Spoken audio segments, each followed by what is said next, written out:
અમદાવાદની ખ્યાતિ હોસ્પિટલમાં આયુષ્યમાન કાર્ડના મામલાને લઈને આજ રોજ સુરત આમ આદમી પાર્ટી દ્વારા કલેક્ટરને આવેદનપત્ર આપી રજૂઆત કરી હતી।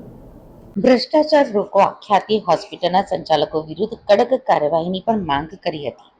આમ આદમી પાર્ટી સુરત દ્વારા પીએમ જય યોજના અંતર્ગત કામ કરતી હોસ્પિટલ દ્વારા જે કૌભાંડ આચરવામાં આવે છે તેની સંપૂર્ણ તપાસ કરી હોસ્પિટલ અને ડોક્ટરને કડક સજા થવી જોઈએ।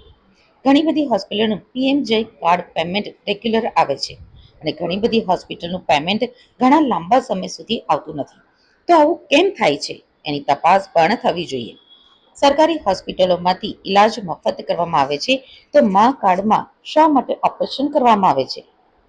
ગુજરાતમાં પીએમ જય કાર્ડ હેઠળ હોય ઓપરેશન કે ઇલાજ થતો હોય તો એ બંધ થવું જોઈએ અને સંપૂર્ણ તપાસ કરી કડક સજા થવી જોઈએ।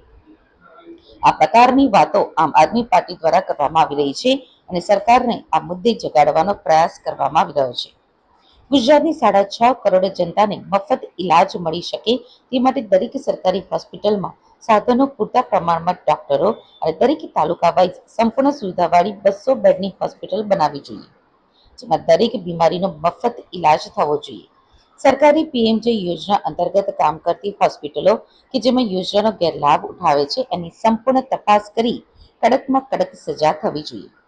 દર્દીઓને ખોટી રીતે હોસ્પિટલ સુધી લઈ આવવામાં આવે છે અને માત્ર આયુષ્યમાન કાર્ડ જેવી યોજનાઓ થકી સરકાર પાસેથી રૂપિયા કમાવી લેવા માટે ખોટા ઓપરેશન કરીને દર્દીઓના જીવ જોખમમાં મૂકે છે। આપના રજની વાઘાણીએ જણાવ્યું હતું કે સરકારી યોજનાઓમાં મોટો ભ્રષ્ટાચાર થઈ રહ્યો છે। ગરીબ દર્દીઓને ગામડામાંથી લઈ આવીને રૂપિયા કમાવવા માટે પોતાની સુપર મલ્ટી સ્પેશિયાલિટી હોસ્પિટલમાં સારવાર આપવાના બહાને કરોડો રૂપિયા સરકાર પાસેથી ખંખેરી લેવામાં આવે છે, સાથે સાથે દર્દીઓના જીવ પણ લઈ લે છે। આવા લાલચુ ડોક્ટરો સામે કડકાઈપૂર્વકના પગલાં લેવા જોઈએ। એટલું જ નહીં, સરકારે પણ તેની યોજનાનો યોગ્ય ઉપયોગ થઈ રહ્યો છે કે કેમ તેની પણ તપાસ કરવી જોઈએ, નહીં તો આ પ્રકારના મેડિકલ માફિયાઓ યોજનાઓ થકી ભ્રષ્ટાચાર કરતા હોય છે અને કરતા રહેશે। જેમણે આ સમગ્ર કાંડ કર્યો છે તેમના મૂળિયા રાજકારણી સુધી તો પહોંચતા જ નથી ને, તો તેની પણ તટસ્થતાથી તપાસ થવી જરૂરી છે।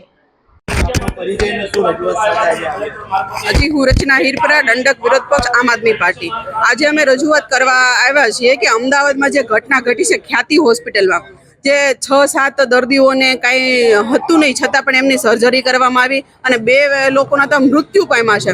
તો જે તંત્રએ જે આંખો આડા કાન કરીને આવી રીતે જે ભ્રષ્ટાચાર થઈ રહ્યો છે એમાં જે પણ ડોક્ટરો સંડોવાયેલા છે એમની પાછળ કાર્યવાહી કરવામાં આવે ને દાખલો બેસાડવામાં આવે। વારંવાર આવી ઘટનાઓ ઘટતી હોય છે પણ તંત્ર અત્યાર સુધી સૂતું હતું। આજે જ્યારે 2 વ્યક્તિ મૃત્યુ પામ્યા ત્યારે તંત્ર જાગ્યું છે। તો અમારી માંગ છે કે આવી દરેક જિલ્લાઓમાં 200 બેડની હોસ્પિટલ તૈયાર કરવામાં આવે અને એ હોસ્પિટલમાં તમામ સુવિધાઓ હોવી જોઈએ અને લોકોને આયુષ્માન કાર્ડ થકી નહીં પરંતુ વિના મૂલ્યે સારવાર મળવી જોઈએ, આવી યોજનાઓ શરૂ કરવામાં આવે અને આજે હોસ્પિટલમાં જે કાંડ થયો છે એમની પાછળ કાયદેસરની કાર્યવાહી કરવામાં આવે એવી અમારી માંગ છે। મારું નામ રજનીભાઈ વાઘાણી, સુરત લોકસભા પ્રમુખ, આમ આદમી પાર્ટી સુરત। આજે અમે કલેક્ટર શ્રી મારફતે મુખ્યમંત્રીને રજૂઆત કરવા માટે આવ્યા છીએ કે ગઈકાલે ખ્યાતિ હોસ્પિટલની અંદર જે ઘટના બની છે એ ઘટના પૈસા પડાવવા માટે થઈને બની છે, જેમાં 2 વ્યક્તિઓના મૃત્યુ થયા, બીજા વ્યક્તિઓ અત્યારે સિરિયસ પોઝિશનમાં છે અને આખો આ વેપલો રૂપિયા પડાવવા માટે થઈને થયો છે। એટલે કે પીએમ જય કાર્ડ અને મા કાર્ડની અંદરથી રૂપિયાનું બહુ મોટું કૌભાંડ થઈ રહ્યું છે। ત્યારે અમે રજૂઆત કરવા માટે આવ્યા છીએ કે દિલ્હીમાં જેવી રીતે અમે સારામાં સારી આરોગ્યની સુવિધાઓ ઊભી કરી છે એવી સુવિધાઓ ગુજરાતમાં દરેક તાલુકા દીઠ 200 બેડની હોસ્પિટલ જો ઊભી કરવામાં આવે તો કોઈ વર્ગના વ્યક્તિને, ચાહે ગરીબ હોય ચાહે અમીર હોય, એમને કોઈ કાર્ડની અંદર ફસાવવું નહીં પડે, કોઈ ભ્રષ્ટાચારનો ભોગ નહીં બને અને પીએમ જય કાર્ડ અને આયુષ્યમાન કાર્ડ અને મા કાર્ડમાં ગુજરાતમાં એવું થઈ રહ્યું છે કે કેટલીક હોસ્પિટલોને તાત્કાલિક રૂપિયા મળી જાય છે, જ્યારે કેટલીક હોસ્પિટલમાં મહિનાઓ સુધી રાહ જોવી પડે છે।